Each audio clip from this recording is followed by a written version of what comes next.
संध्यावती देवार 7टी नियम। आज्ञा हाँ दर्शक बंधु, जदि आपण माने संध्या देवा समय रे एही 7टी नियम को पालन करती तेबे माँ लक्ष्मी आपणक परिवार उपरे सदासर्वदा कृपा दृष्टि को बजाय रखि थांती। विवाहित महिला माने संध्या समय रे केउ सब भूल को करिबा उचित नुहे, एही विषय रे मु आपण मानको वीडियो आगरे बताइबा पई जाउछि। संध्या समय रे आपण माने एमिति कौन करिबा द्वारा माँ लक्ष्मींकर आशीर्वाद को प्राप्त करि परिबे, एही समस्त विषय रे आजिर एही भिडियोटी रे मु आपण मानको बताइबा पई जाउछि। सेथिपई आपण माने भिडियोटी को शेष पर्यंत निश्चय देखंतु, जहा द्वारा आपण माने मध्य एही 7टी नियम को पालन कले लक्ष्मी नारायण आपणक परिवार उपरे सदा सर्वदा कृपा दृष्टि को वर्षा करिबे। नमस्कार दर्शक बंधु, आजिर एही क्षुद्र भिडियो रे आपण माननको स्वागत। दर्शक बंधु, संध्या समय जहाँकि दिनर अंत हेउथिबा एवं रात्रिर आरंभ हेउथिबा, एही समयटी को संध्या समय बोली माना जाई थाए। दर्शक बंधु, प्रथम कथाटी हैला, जो माने संध्या देउछंती से माने संध्या समयर सठिक समय को जानिबा दरकार। अनेक लोक एमिति भी अछंती जो माने संध्या समयर सठिक समय को न जानी संध्या देई दियंती। दर्शक बंधु, पूर्वपुरुष माने कहि जाइछंती किंबा आम शास्त्र रे मध्य उल्लेख अछि जे संध्या देबा समय रे किंबा संध्या देबा पूर्वरु कोन आपण माने स्नान करिबा उचित। जदि आपण माने आमिष खाइथिबे तेबे आपण किपरि संध्या देबे, एमिति अनेक सारा विचार आपण मानक मनरे निश्चय आसुथिबा। एवं कौन पाई संध्यावती निज घरे देबा बहुत जरूरी अटे, एही विषय रे मध्य आपण माने जानिबा पई पाइबे। प्रत्येक विवाहित महिला माने जो माने संध्यावती देउचंती तेबे नियम गुडी को निश्चित भाव रे जानी रखंतु। दर्शक बंधु, जो मानक घरे संध्यावती दिया जाए नाही सेही घरर उन्नति केबे हेले भी होई परिबो नाही। आपण माने हुए तो सकाल समय रे व्यस्त बहुल जीवन मध्यरे ठाकुरंक पाखरे केवल धूपबतीटीए बुलाई देउथिबे, किंतु आपण माने संध्या देवा समय रे विशेष भाव रे पूजार्चना करंतु, जहा द्वारा ईश्वरंकर आशीर्वाद आपणक परिवार उपरे सदा सर्वदा रहिबो। दर्शक बंधु, आसंतु जानिबा आपण माने एमिति संध्या देवा समय रे केउ केउ नियम को पालन करिबे। एहाको जानिबा पूर्वरु आपण माननको अनुरोध, भिडियोटी को लाइक करी कमेंट बॉक्स रे जय माँ लक्ष्मी अवश्य लिखि दियंतु एवं चैनलटी रे नुआ थिले चैनलटी को सब्सक्राइब करि दियंतु। दर्शक बंधु, प्रथम कथा, आपण माने संध्या केउ समय रे देबे। आपण माने संध्या समयर सठिक समय को जानी रखंतु। दर्शक बंधु, दिनर शेष एवं रातिर आरंभ आपण माने घंटार समय को देखंतु नाही। आपण माने बाहर को जाई एही समयटी को निर्धारित करंतु। प्रायतः एही समय रे प्रत्येक देवादेवी विशेष करी माँ लक्ष्मी मर्त्यमंडल रे विचरण करुथांती। जो घरे सठिक समय रे दीपटी को प्रज्वलन करा जाई थाए, माँ लक्ष्मी सेही घरे वास करिथांती। जो मानक घरे शालग्राम को मानुचंती, जो माने पूर्वपुरुष मानकर कथाटी को मानी चलुचंती, तेबे सेही माने ही एही सब उपाय को करिथांती। आपण माने देखुथिबे जो मानक घरे संध्याटी ठीक समय रे दिया जाउथिबा सेही घरर उन्नति बहुत जल्दी हेउथिबा। सेही घरर सदस्य माने निज जीवन रे उन्नति करुथांती। से माने जो भी क्षेत्र रे हाथ देइथांती सेथिरे से माने विजयी होइथांती। तेबे जो माने भी यही वीडियोटी को देखुचंती से माने ध्यान रखंतो, दिनर शेष एवं रात्रिर आरंभ सेही समयटी को संध्या समय भाव रे विवेचना करा जाइछि। आपण माने थरे मात्र संध्या हेबा पूर्वरु बाहर को चली जिबे एवं आकाश को देखि निर्धारित करिबे जे एहा हेउछि संध्या समय। एबे जानिबा आपण माने संध्यावतीटी किपरि लगाइबे एवं आपणक घरर केउ केउ स्थान रे संध्यावती लगाइबे। प्रथम जगाटी हेउछि आपणक घरर ठाकुर घर। दर्शक बंधु, जेतेबेले आपण माने ठाकुरंक पाखरे दीपटी प्रज्वलन करुचंती, मने मने भगवान को आपणकर समस्या को जणाई दियंतु एवं आपण माने केउ सब समस्या देई गति करुचंती से सब मध्य माँ लक्ष्मींक निकटरे कही देबे। दर्शक बंधु यापर आपण मैंने निज तुलसी गछ मूल गोटे दीप को प्रज्वलन करेंगे एवं दीपटी को प्रज्वलन कर सारिबा पर ओम नमो भगवते वासुदेवाय यही मंत्रटी को 7 थर उच्चारण करी लक्ष्मी नारायण को स्मरण करेंगे कहीं यही मंत्रटी को उच्चारण करने द्वारा लक्ष्मी नारायण प्रसन्न होइथांती। तृतीय जगटी होउची आपणक घरर मुख्य द्वार आपणकर एरुनी बंधर डाहाण पटे आपण माने जदि जानिपारु नाहंती तेबे निज मुख्य द्वारर बाहर को पळेइबे एवं आपणकर मुह रहिब आपणकर घर दिगको एवं आपणकर डाहाण हातटी जेउ दिगरे रहुथिब सेई दिगरे गोटिए घियर दीप को प्रज्वलन करिबे। दर्शक बंधु आपण मानक मनरे प्रश्न आसुथिब जे मुख्य द्वार रे दीप लगाइबा द्वारा आम घरर किपरि भाबरे उन्नति हेबा तेबे आपण माने जानि रखंतु जे जेतेबेले ईश्वर आपणक घर को प्रवेश करिबे तेबे जदि आपण माने निज मुख्य द्वार सामनारे दीपटी को लगाइथिबे तेबे सेमानंको स्वागत करिबा सहित समान होइथाए एवं देवी देवता माने आपणक मुख्य द्वार रे दीप देखि प्रसन्न होइथांती। दर्शक बंधु समस्ते हुए तो ठाकुरंक पाखरे एवं वृंदावती निकटरे दीप लगाउथिबे किंतु कौन आपण माने निज मुख्य द्वार रे दीपटी को लगाउछंती कि जदि लगाउ नाहंती आजि ठारु ही लगाइबा पई आरंभ करि दियंतु। जदि आपण माने एही नियमटी को पालन करिबा आरंभ करिदेबे तेबे आगामी 1 मास मध्यरे आपणक जीवनरु समस्त दुख कष्ट दूर हेबा सहित धनर आगमन हेबा। दर्शक बंधु आपण माने जेतेबेले दीप लगाउछंती संपूर्ण निष्ठा एवं भक्तिर सहित दीपटी को प्रज्वलन करिबे केबे हेले भी निज मनरे स्वार्थ रखी लक्ष्मी नारायण को पूजा करिबे नाही सबुबेले निस्वार्थपर मनरे माँ लक्ष्मी एवं नारायण को पूजार्चना करंतु देखिबे लक्ष्मी नारायणकर आशीर्वाद निश्चित भावरे प्राप्त करिबे।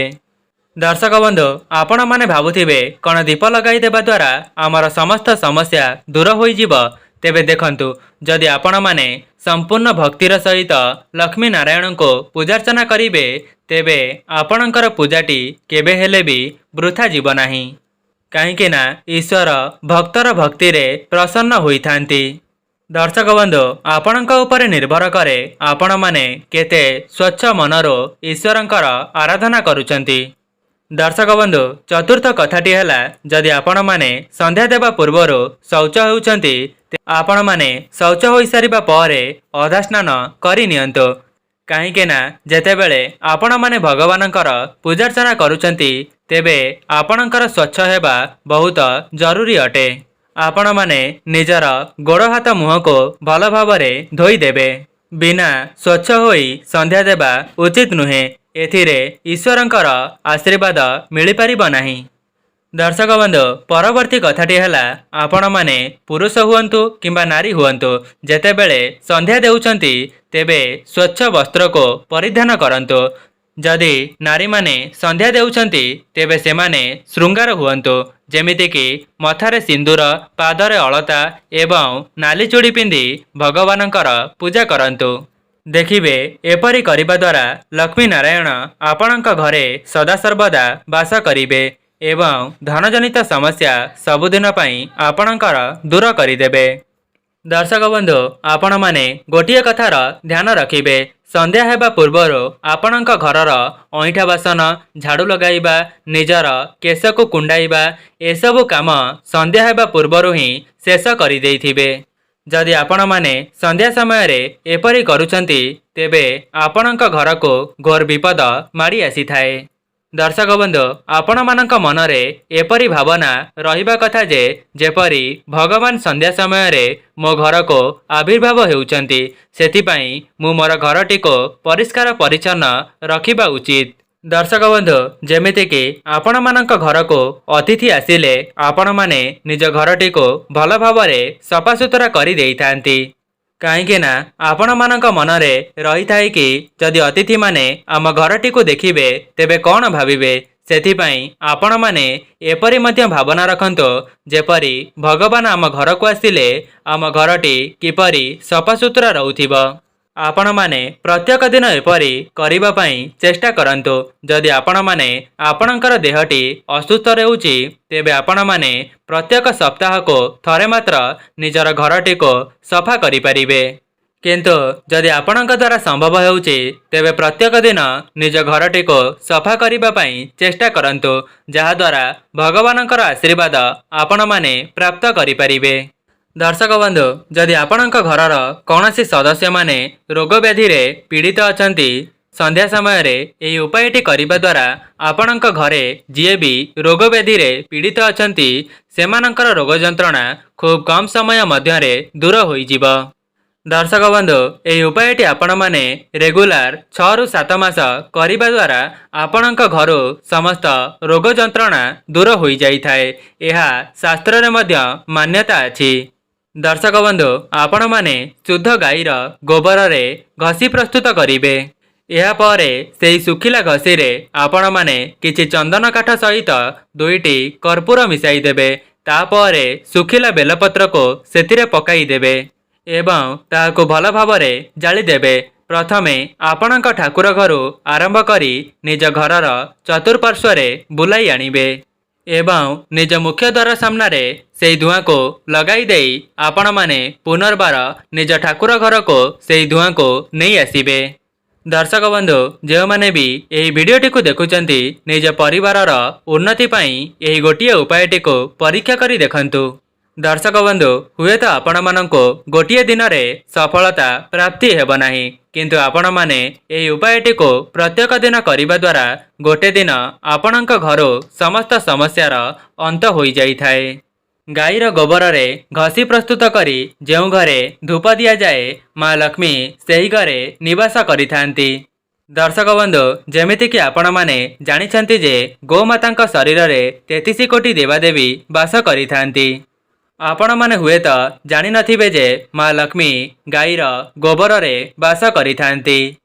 सेथिपाई तो आपण माने देखिथिबे प्रत्येक लोक माने गुरुवार रे निज मुख्य द्वार सामने रे गोबर पानी को सिंचन करिथांती, जहा द्वारा माँ लक्ष्मी सेमानक घर को आगमन करिबे एवं जदि नूतन घरटीए केही निर्माण करुथांती तेबे सेही माटी रे मध्य गोबर पानी को सिंचन करिथांती। सेथिपाई गाईर गोबरटी बहुत पवित्र अटे। दर्शक बंधु, एबे जानिबा जदि आपण माने संध्या देबा पूर्वरु आमिष खाइथिबे तेबे आपण माने किभଳି भावरे संध्या देबे। दर्शक बंधु, संध्या समय रे संपूर्ण स्नान करिबा तो संभव नुहे। जेपरी मु आपण माननकु कहिथिली जे अधा स्नान करिबा परे जदि आपण माने आमिष खाइथिबे तेबे जल को नहीं निज मथारे छिंचन करिदेबे एवं स्वच्छ वस्त्र को परिधान करी संध्यावती लगाई देबे। किंतु आमिष खाइबा परे संध्या देबा को बारण करा जाइछि। सेथिपाई आपण माने एही सब नियम को पालन करी संध्या देबे। दर्शक बंधु, आउ गोटिए कथा, आपण माने संध्या देबा समय रे स्त्री स्तुप्तम एवं कनकधारा स्तोत्रम को पाठ करंतु किंबा श्रवण करंतु। देखिबे एहाको करिबा द्वारा माँ लक्ष्मी विशेष भावरे प्रसन्न होइथांती। दर्शक बंधु, समस्ते तो माँ लक्ष्मी को प्रसन्न करिबा पई चेष्टा करिथांती, किंतु प्रकृत रे जदि आपण माने श्री विष्णु को प्रसन्न कराई देबे एवं विष्णु सहस्र नाम को निज घरे श्रवण करिबे तेबे माँ लक्ष्मी आपणक परिवार उपरे प्रसन्न होइथांती एवं लक्ष्मी नारायण आपणक परिवार उपरे सदा सर्वदा कृपा दृष्टि को बजाय रखिथांती। दर्शक बंधु, केवल कर्म करिबा द्वारा आपणको सफलता मिली परिबो नाही। सेथिपाई आपण माने कर्म करिबा सहित धर्म मध्य करिबा उचित। तेबे दर्शक बंधु, जदि आपण माननको एही वीडियोटी भल लागि थाए वीडियोटी को लाइक करी कमेंट बॉक्स रे जय माँ लक्ष्मी अवश्य लिखि दियंतु एवं चैनलटी रे नुआ थिले चैनलटी को सब्सक्राइब करि दियंतु। आजि पई रहूची, नमस्कार।